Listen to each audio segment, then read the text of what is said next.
I traveled to Nebraska and Iowa to see all the amazing sights each state had to offer, and I gotta say, I wasn't disappointed. Each site I visited was really cool, so I decided to take you viewers along for the ride with me. So sit back, relax, and enjoy this video about my trip to Nebraska. This trip started off at John Wayne Airport in Southern California. Our flight wasn't until 1:15, so we grabbed some lunch and waited. Eventually, though, our plane pulled up to the gate, which meant it was time for boarding. We then passed through the gate onto the plane. This was my first time ever going on a plane, so I was pretty excited to see how cool it would be. Yeah. It's your first time flying? Yep. What seat is it? Where's 26? Where's 26? Keep going to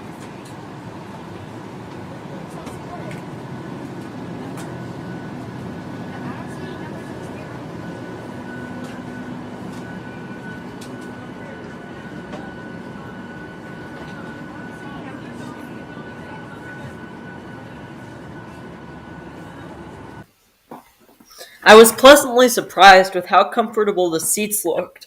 Not only that, but each one had a television built into the back of it, so you could watch TV during your flight. Since this was my first time on a plane, the pilots let me check out the cockpit, and I gotta say, it was really cool to be in the place where the flyers of the plane sat every day. So many thanks to the very nice pilots at United Airlines for letting me visit the front of the plane. Now, back to our seats.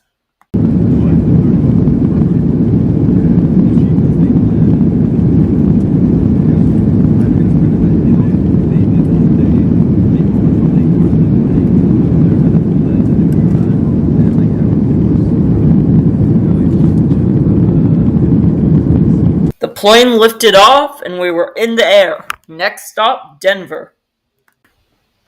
After turning over the Pacific Ocean, we started slowly making our way to our next destination.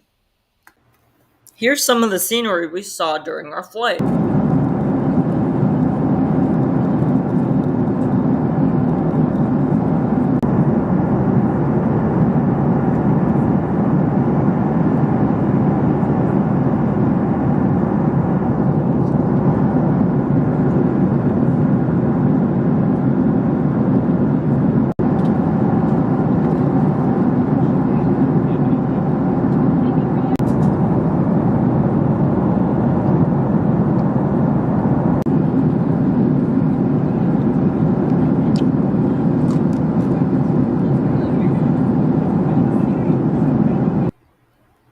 Our plane eventually landed and we arrived at Denver Airport.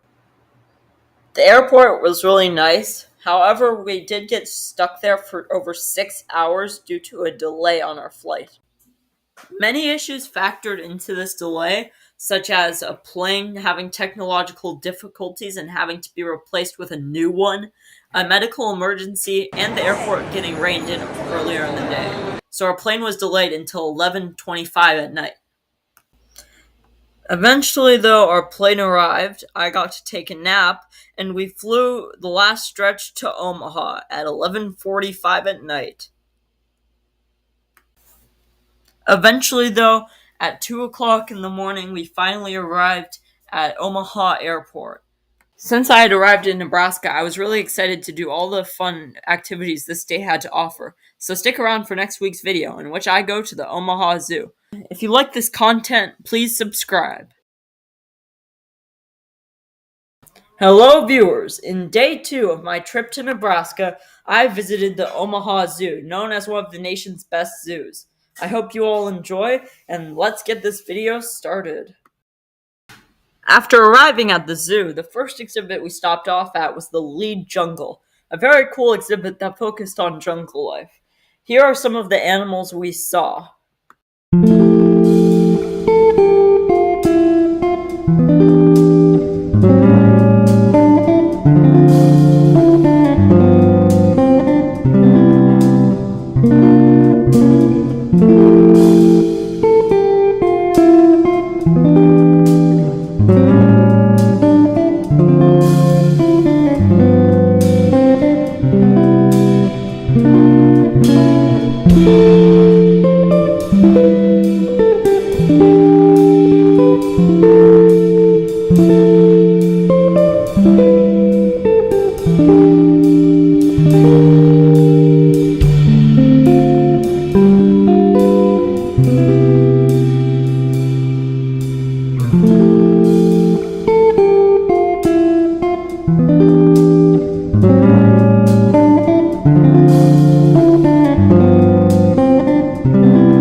I gotta say, the whole trip to the Omaha Zoo was worth it just to see the lead jungle. The rest of the zoo was really great too. Next, I went to the aquarium, which had a very impressive display of aquatic life.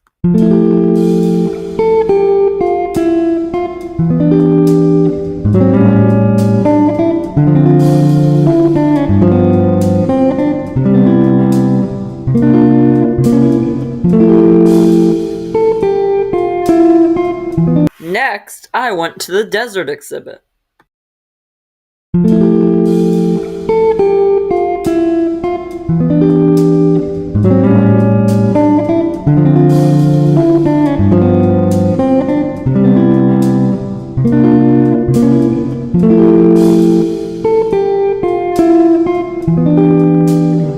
After seeing the turtles, my camera ran out of battery, so that was the last bit of content I got at the zoo. Anyhow, I hope you all enjoyed day 2 of my trip to Nebraska, and I'll see you next week.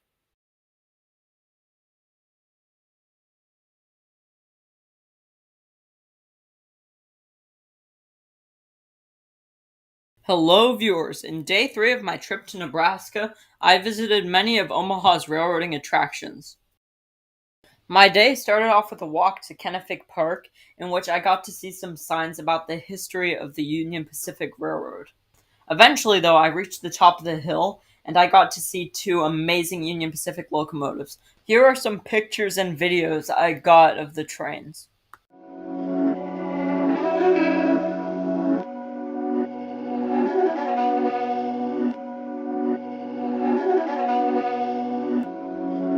These my dollars make it hurt.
Eventually, though, after getting many pictures of trains, I moved on to the Lawrence Gardens.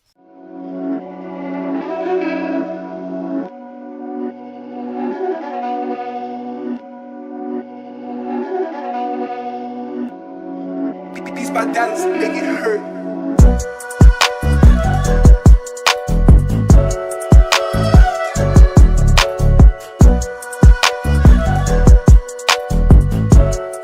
After exploring the main lobby for quite some time, I moved on to see what the rest of the gardens had to offer. I noticed this miniature building in the kids' play structures section called the Monstrum. Honestly, I like a challenge, so I decided to climb to the top and get a view out to the rest of the gardens. Which was probably a bad idea, given that I immediately banged my head on an iron rod. There was an okay view at the top, but I still had to get all the way back down, which proved to be a challenge when I banged my head again. After the play structure incident, I made my way to the model railroad garden, and I got some really good shots of the model trains in action.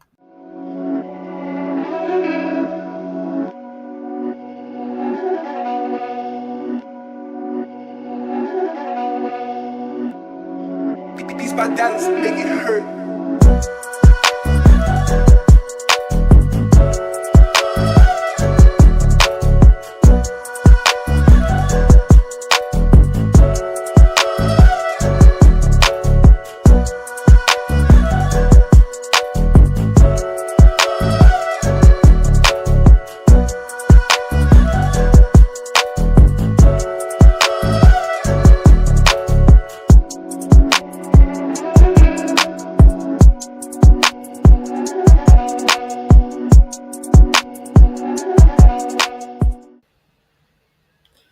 After leaving the Lawrence Gardens, I made my way to the Durham Museum, which will be shown in part 2 of day 3 of my trip to Omaha, coming out next week.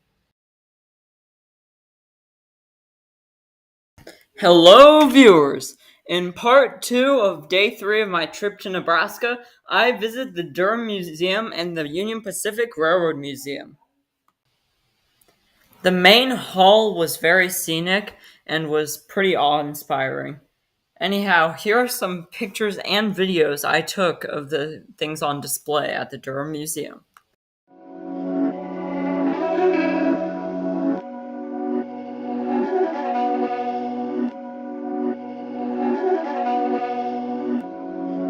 Beats by Dallas, make it hurt.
Beats by Dallas, make it hurt.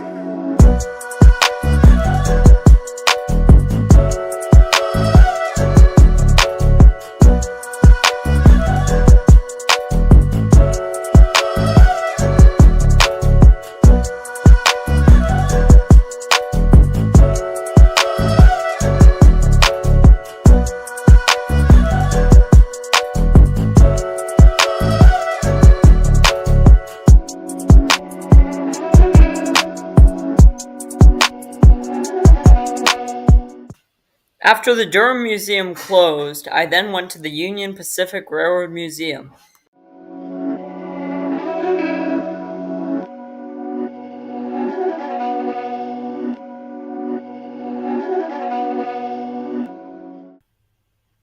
However, since this museum was about to close, I didn't get much more footage. More exciting action to come from my trip to Nebraska coming next week.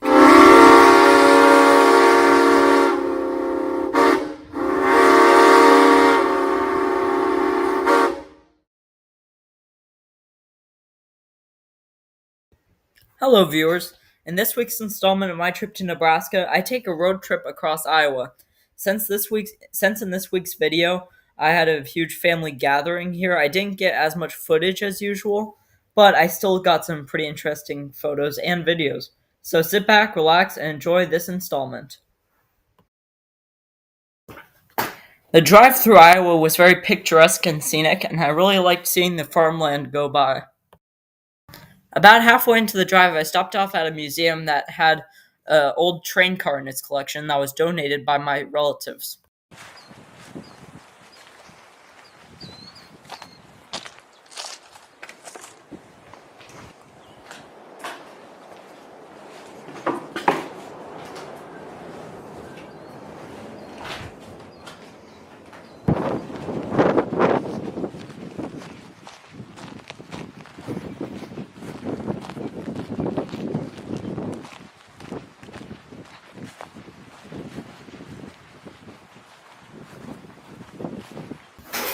After leaving the museum and driving on for a little while longer, we came across this large tower of wine barrels. After driving past the farmland in Iowa for a couple of hours, we came across my family's farm. I know this video wasn't as long as some of my other videos, but that's because this day didn't have that much YouTube content available. And the next couple of days were mainly family gatherings, so I'm going to skip them in my series, and in the next couple of episodes, I'll be visiting Boys Town and also some other sites, such as an air museum. So until then, thanks for watching.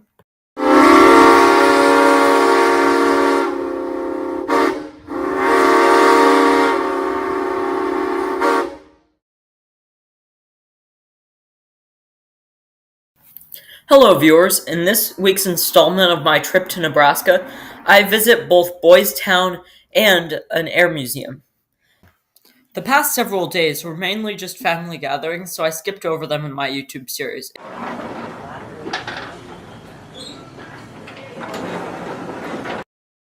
The museum's visitor center included a very impressive collection of stamps and baseball cards. The crowning jewel of this collection was the world's largest stamp ball, put together by former Boys Town residents. It was very impressive seeing it up close. The church at Boys Town was also very impressive. When we eventually visited the museum, we saw this short documentary about the history of Boys Town. Here's a couple of segments of it. On the streets of Omaha, a young immigrant priest from Ireland saw the need for change. He had grown discouraged in his work with transient homeless men. So in December 1917, Father Edward J. Flanagan borrowed $90 from businessman and friend Henry Monsky to pay the rent on a drafty downtown boarding house that became his first home for boys. The revolutionary home welcomed all boys regardless of their race, religion, background, or circumstances. Father Flanagan and his boys faced hard times. It was just after World War I, and food and money were in short supply. There was no shortage of boys, however, and by spring, 100 needy, delinquent, or orphan boys had outgrown their current home. In 1921, Monsky stepped in again, helping Flanagan to purchase Overlook Farm, which became the permanent site of his boys' home, soon to be known as Boys Town. While their homes struggled financially, the lives of Father Flanagan's boys were rich with love and success. The museum's collection included an antique bus, an ornately decorated gold egg, and baseballs signed by famous baseball players. The collection also showcased some commemorative coins minted by the United States Mint to commemorate Boys Town. After going to the museum, I actually purchased one of them for myself, and it did have a really cool design. Next, we visited Father Flanagan's house. The interior of the home was decorated to look exactly like it did back in the 1930s and 40s.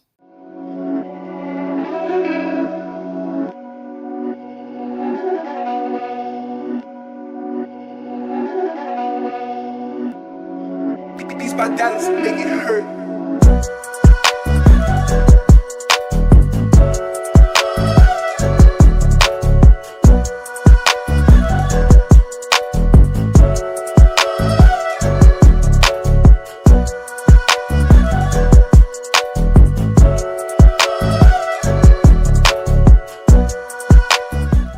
After exploring Boys Town for a little while longer, we eventually made our way to the next item on our list, the Omaha Aerospace Museum. Here are some videos and pictures of the planes we saw.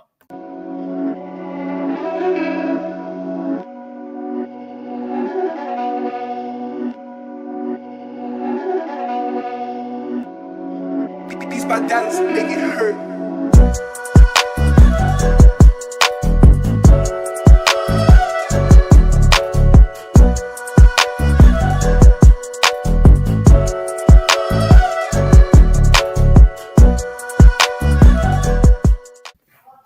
Anyway, that just about does it for this week's video. I hope you all enjoy, and I hope to see you back next week or in the next couple of weeks for day 8, the trip home.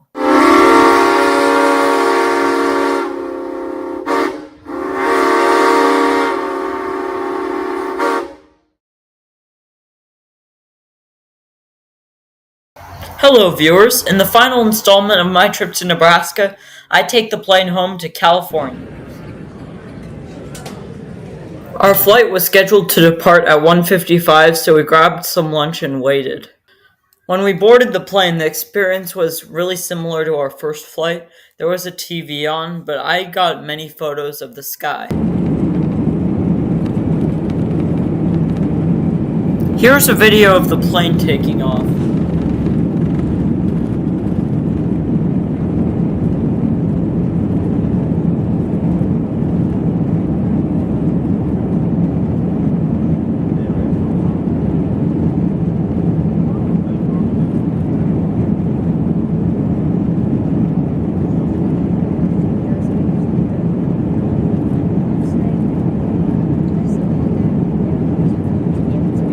The plane lifted off, and we were on our way to our next stop, Denver, Colorado. I didn't get many videos of this plane ride and watched a movie instead.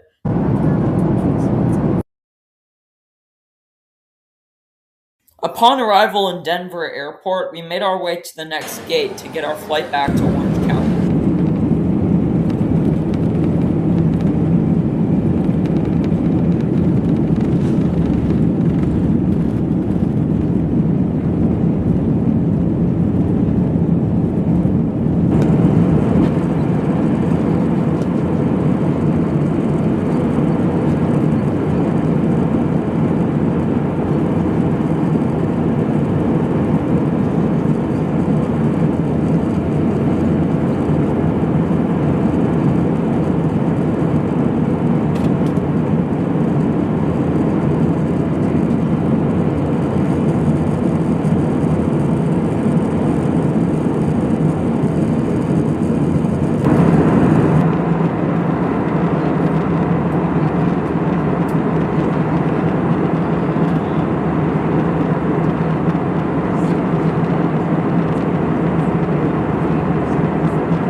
Anyhow, that's all for the trip to Nebraska series. I hope everyone enjoyed, and I would like to thank everyone for their support in helping grow this channel to the point in which it is now. I hope that this video will help my channel reach 200 subscribers, and I thank everyone who has supported it.